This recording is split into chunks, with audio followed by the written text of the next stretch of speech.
members of Congress, distinguished guests, and fellow Americans. Our Constitution declares that from time to time, the President shall give to Congress information about the state of our Union. For 220 years, our leaders have fulfilled this duty. They've done so during periods of prosperity and tranquility.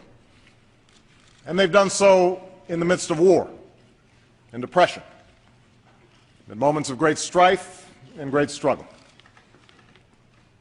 It's tempting to look back on these moments and assume that our progress was inevitable, that America was always destined to succeed.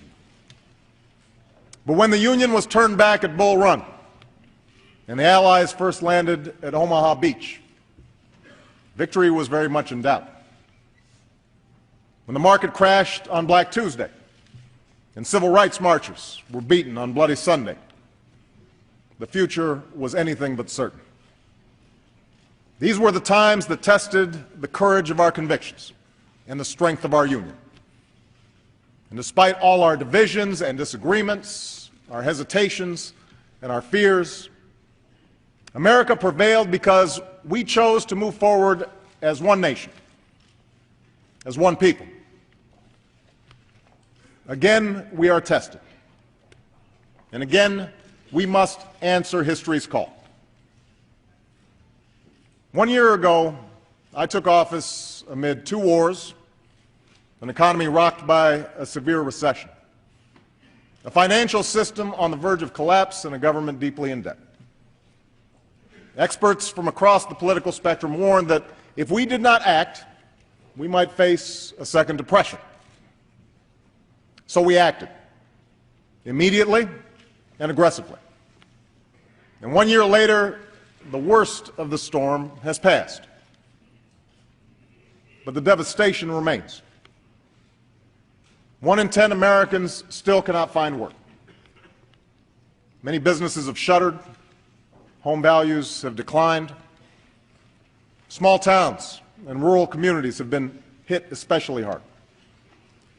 And for those who'd already known poverty, life's become that much harder. And this recession has also compounded the burdens that America's families have been dealing with for decades. The burden of working harder and longer for less, of being unable to save enough to retire or help kids with college. So I know the anxieties that are out there right now. They're not new. These struggles are the reason I ran for president. These struggles are what I've witnessed for years in places like Elkhart, Indiana, and Galesburg, Illinois. I hear about them in the letters that I read each night. The toughest to read are those written by children, asking why they have to move from their home, asking when their mom or dad will be able to go back to work. For these Americans and so many others, change has not come fast enough. Some are frustrated, some are angry. They don't understand why it seems like bad behavior on Wall Street is rewarded, but hard work on Main Street isn't. Or why Washington has been unable or unwilling to solve any of our problems. They're tired of the partisanship